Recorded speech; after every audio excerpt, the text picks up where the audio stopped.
उठा सकते हैं। ये केंद्र सरकार, निकम्मी सरकार इस तरह कर करके हमारे आपसी भाईचारे को लेकर के इस तरह के करी है। हम लोग हिंदू मुसलमान बहुत अच्छी तरह से रहते हैं। एक ही बिल्कुल कर रही है, बिल्कुल कर रही है वो। नमस्कार, स्वागत है आप सभी का एक बार फिर से। हमारे साथ इस वक्त बातचीत करने के लिए मौजूद है सीपीआई के ब्रांच सेक्रेटरी। इनसे तमाम मुद्दों को लेकर बातचीत करेंगे कि जिस तरीके से अब देश में हिंदू मुस्लिम किया जा रहा है, इस पर इनकी क्या राय है। सर, जहांगीरपुरी के बाद एक बड़ा मुद्दा सामने आया है कि हर बार हिंदुओं के त्यौहार को मुस्लिम कहीं ना कहीं टारगेट करता है और अपनी एक असलियत चेहरा उस वक्त दिखा देता है। जी, देखिए, हिंदुस्तान में बहुत अच्छी तरह से लोग रह गए, हिंदू मुसलमान भाईचारे के साथ रह रहे हैं। लेकिन सवाल ये होता है कि जो सरकार है, हमारा देश का राजा है, वो इस तरह का भावना पैदा करके लोगों को, नौजवान जो हमारे देश का भविष्य है, उसके हाथ में कलम और किताब होनी चाहिए, स्कूल जाने चाहिए, कॉलेज जाने चाहिए। उसको आप रोड पे तलवार लेके भेज रहे हैं मुसलमानों को काटने के लिए, मुसलमानों को मारने के लिए, मस्जिदों को तोड़ने के लिए।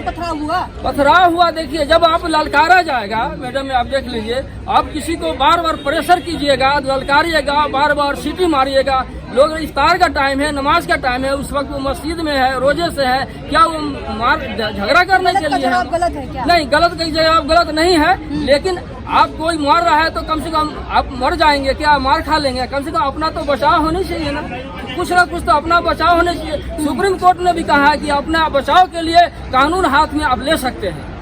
जी, ऐसी खबरें आ रही थी कि मस्जिदों के ऊपर चढ़कर लोग जो है पथराव कर रहे थे और शोभा यात्रा को रोका गया। तो मस्जिदों की तरफ से ऐसी तस्वीरें आना कहीं ना कहीं भयानक नहीं है? नहीं, ऐसा नहीं है। देख लीजिए, ये जुलूस अपना जो आ रही थी ना जुलूस, उसमें देखिए जुलूस एक तलवार लेकर के और पिस्टल लेकर के, और इस तरह से कोई जुलूस होता है क्या? ये क्या है?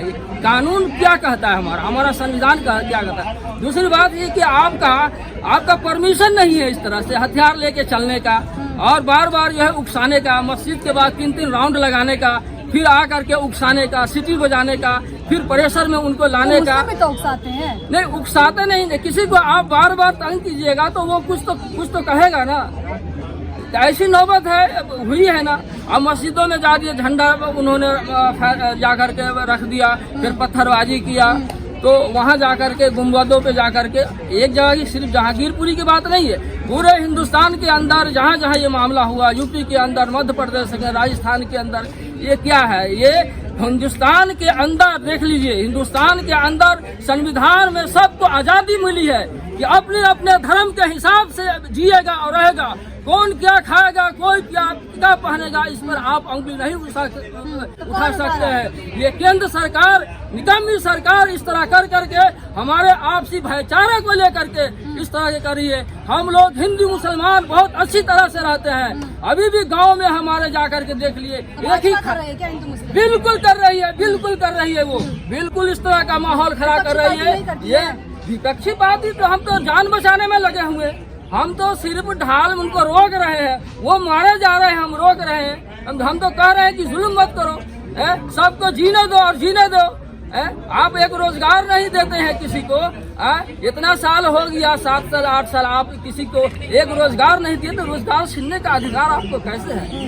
एक रेहड़ी वाला इस गर्मी में जो बेचता है, गुटखे बेचता है, पानी बेचकर अपने बच्चों को पढ़ाता है, अपने बेटियों को पढ़ाता है, और फिर उस पर आप बिल्डर चलाते हैं। जब आप काम नहीं दे सकते तो काम छीनने का आपको इस जमहूरियत हिंदुस्तान में आपको अधिकार नहीं है। लेकिन आप भाजपा पर हिंदू मुस्लिम का बड़ा आरोप लगा रहे हैं। भाजपा तो कहती है सबका साथ सबका विकास। सबका साथ हो रहा तो एक तरफा नहीं होता, नहीं होता। इस तरह अगर वो कह रहे हैं ना कि सबका साथ सबका विकास, तो ये देख रहे हैं ना, सबको मालूम है कि क्या हो रहा है हिंदुस्तान में, अंदरे क्या कर रहे हैं। अब ये एनआरसी नहीं लाएंगे हिंदुस्तान में। अब 30 करोड़ को सीधे 10 करोड़ पर ला के रख देंगे। ये गुलाम बन के रहेगा, निहत्थे बना देंगे। ये इनका मंशा है, इनके अमित शाह का मंशा है। हम खुले दिमाग से कह रहे हैं, लेकिन ऐसा नहीं होना चाहिए। हिंदुस्तान के अंदर जो हिंदुस्तान की बुनियाद हुई है, ये जमहूरियत के ही हिसाब से हुई है, और सारे हिंदू मुस्लिम के आधार पर हुई है। जितने भी लोग हैं हिंदुस्तान के अंदर रहने वाले, सबको अधिकार है अपने धर्म के हिसाब से। कोई किसी तरह का कपड़ा पहने, कोई क्या खा रहा है, किसके फ्रिज में क्या है, ये क्या है, ये क्या देश का राजा प्रजा के साथ लड़ाई करवा रहा है। ऐसा राजा कहीं हुआ है क्या?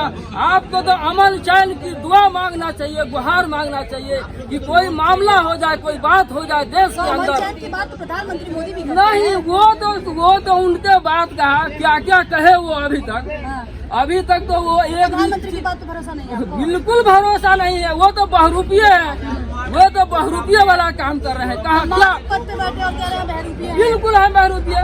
वो अपने मिशन में वो कायम और दायम नहीं है, वो अपने बात पर कायम नहीं है।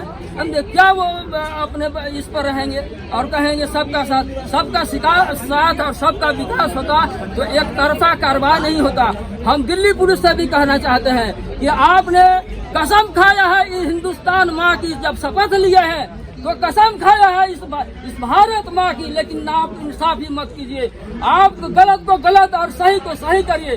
जो गलत है उस पर मुकदमा कीजिए और जो बेगुनाह है उसको बरी कीजिए। नहीं, ऐसा नहीं हो रहा। जो जा रहे हैं दंगाइयों को समझाने के लिए, कहने के लिए ऐसा मत करो, लेकिन फिर उनको उन्हीं को जाकर के उनमें मुजरिम बनाया जा रहा है। और जो कट्टा और पिस्टल लेके ललका रहा है, तलवार लेके सीटी बजा रहा है, कौन नहीं देख रहा फेसबुक का हिंदुस्तान।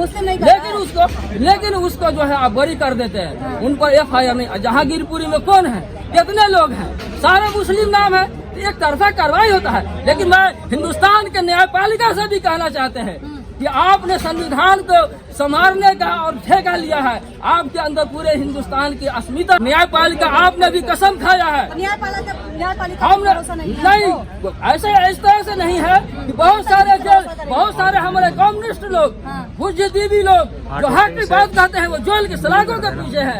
और जो स्टूडेंट है वो अपना हक की बात उठाते हैं, वो जेल के पीछे। उनको न्यायपालिका से बेल नहीं मिल रहा है। एक ही केस में बेल हो रहा है, एक ही केस में जेल हो रहा है। टारगेट हो रहा है। ये सेटिंग है केंद्र सरकार का, चुनाव कमीशन का सेटिंग है, पुलिस महानिदेशक का सेटिंग है, समझे, और सुप्रीम कोर्ट का भी सेटिंग है। ये सब सेटिंग से चल रहा है, जिसमें जो RSS BJP के लोग वहाँ होते हैं ना, उनका उस बेंच में उनका बेल दे दिया जाता है। तो एक ही केस में आपको बेल हो जा रहा है, हमको जेल हो जा रहा है। ये कैसा कानून है हिंदुस्तान का? इसी धरती पे पैदा हुआ है, हमको सबका अधिकार है, सबका सम्मान होना चाहिए इस देश के अंदर। हिंदू हो, मुस्लिम हो, सिख हो, ईसाई हो, सबका हिंदुस्तान है, सबका भारत है, और सबको अपने अपने धर्म के हिसाब से जीने का इस जमहूरियत देश में सबको अधिकार है। इसलिए अपनी बात हम खत्म करना चाहते हैं कि इनकलाब जिंदाबाद, कमाने वाला खाएगा और लूटने वाला जाएगा। तो ये थे हमारे साथ आवाज आपने सुनी, बहुत बेबाकी से उन्होंने अपनी राय रखी है। मोदी सरकार पर खुले तौर पर जो है बड़ा आरोप लगाया। इस वीडियो को लेकर आपकी क्या राय है, कमेंट सेक्शन में बताएं। तो हम ऐसी खबरों के लिए हमारे चैनल को लाइक, शेयर, सब्सक्राइब करें।